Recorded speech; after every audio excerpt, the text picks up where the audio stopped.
Happy Friday, everybody. We are back. It's been, just a couple of days this week, surprise ones. But I wanted to say if you are watching this and you are driving, please don't turn it off. Watch it later. It will be posted for you to watch. Please be safe. Number one, if you are not driving, welcome. Say hello when you hop on.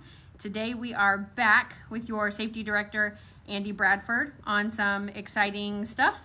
So we will wait just a minute, let a couple of people hop on, say hello when you hop on so that I know you're watching. Please remember you can type any questions below in the comments and I will ask Andy when he takes just a minute. But if you have any questions, anything, otherwise I'll wait just a few minutes while everybody that can hop on safely hops on and I'll turn it around to Andy. So say hello. Hi, Melissa. Hi, Kelly. I will turn it around. Jason, hello. I will turn it around. So here we go. All right. Hey, everybody. It's good to have you on. I just had some safety topics, some reminders that we wanted to go through, especially with the time of year that it is. So just a few reminders that we wanted to go through. Drug and alcohol testing has been started for the quarter, so we had some reminders about that. First and foremost, your paperwork that you need for that, if you are doing a drug screen anywhere other than Joplin, you should have those chain of custody forms in your hazmat permit book. Should be in either the front or the back pocket there, and it's that one with a bunch of carbon papers on them. Those are the ones that you need if you're doing a drug screen anywhere except for Joplin. If you do it here in Joplin and Ocumed, they have them on hand there. Otherwise, if you're doing it across the nation, we do want you to have those forms. If you end up using those forms and you need more of them, please make sure that anytime you're here in Joplin, we are more than happy to give you some more of those. If you're running by after hours, if you just want to let Leah or Sharon know, they can leave those in your truck permit file. That way you can pick those up after hours even. We're not able to leave them out just for free reign, so you can grab them whenever, but if you need them, just let us know if you're coming through and we'll make sure that we can get those to you.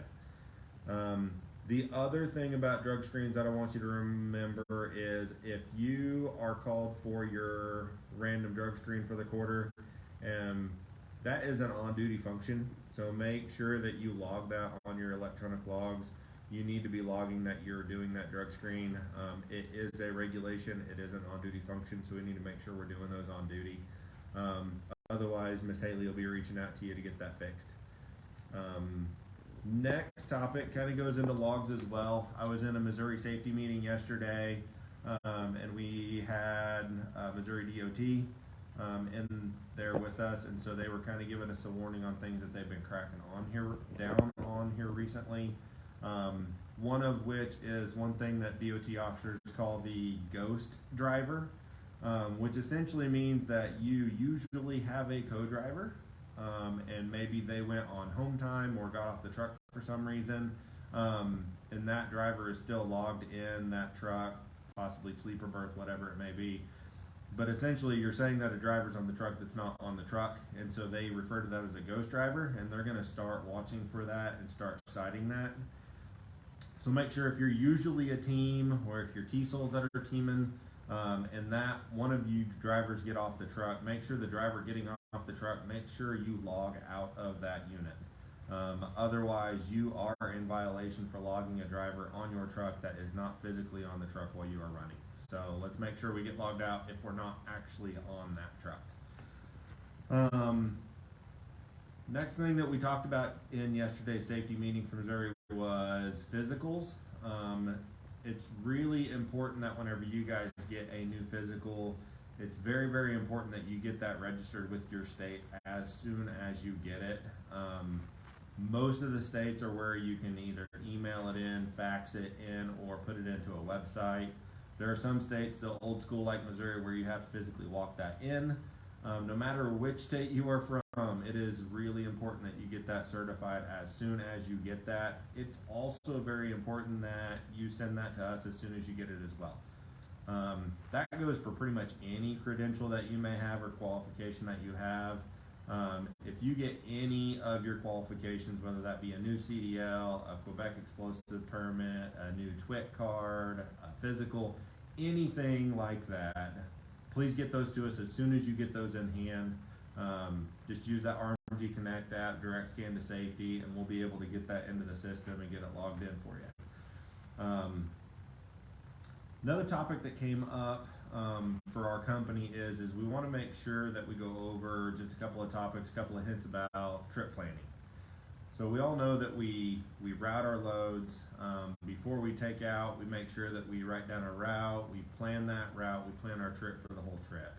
A really important thing about our trip planning that we want to talk about is if your trip planning takes you on 2-lane roads or smaller roads, state highways, things of that nature, where you're not going to be on the interstate, you're not going to be close to truck parking, things of that nature, I want to make sure that we take that in consideration.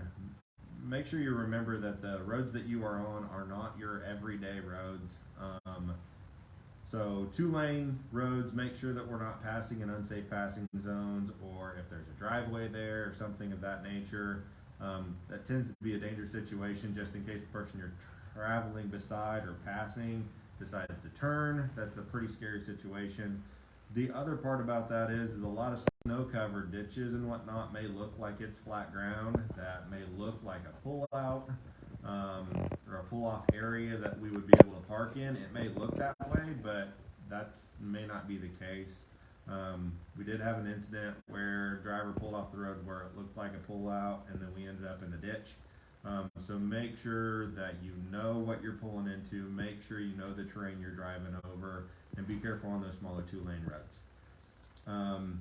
The other thing that happened in that event too is the claim was that there's something that may be rolling around on the floor or something of that nature. So we want to talk about housekeeping real quick. Housekeeping in your truck is very, very important to keep it clean, keep it organized. It's really, really important that we don't have anything on that floor that could be rolling over, could be a concern of maybe getting under a pedal or anything of that nature. I know that most of you guys are aware of that. It's just a good note to be able to, a reminder for that, if you will, that let's keep good housekeeping, make sure your floors aren't cluttered, make sure your truck's all clean, neat, everything's in a good, organized, and safe fashion. Do you have any questions yet? Not yet. Okay. The last topic that I have is the most important about the timing of this Facebook Live.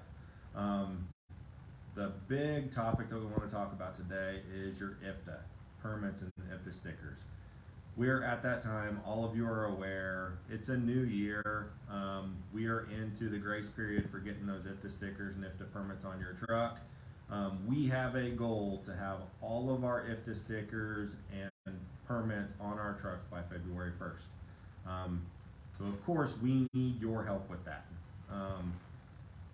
So sad timing of it, Miss Terry Wimberly is off this afternoon. So if you are maybe going on home time or something of that nature, you can always get with Terry Wimberly so you can make arrangements there. The absolute best case scenario is you're routed through Joplin. So we have all of your guys' IFTA stickers in your truck file here in the Joplin terminal. So if you guys run through 24 hours a day, any day of the week, you guys can go to your truck file, truck permit file, and you can check that out of that file, be able to get that permit in your book and that sticker on the side of your truck. But if for some odd reason you don't feel like you're going to be here within the next 2 weeks, feel free to reach out to Terry Wimberly, make some kind of, she will be able to work with you, make arrangements, that way we can get that on the truck. Again, our goal, make sure that all of our trucks have those new IFTA stickers and permits by February 1. That's our goal. So any help that you guys can do for that, we greatly appreciate it.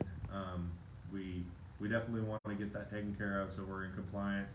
That's a really silly violation to end up getting just because we weren't compliant in getting the permit and sticker taken care of. Do we have a question? Melissa just asked if the freight is slow or normal right now. Being the safety guy, I really don't know that. In safety, we always pray that safety is slow, but we pray that freight is healthy and running. So I really don't know on the freight side of things, but I wish I did. They leave me in the dark on that topic. So That's it right now. okay.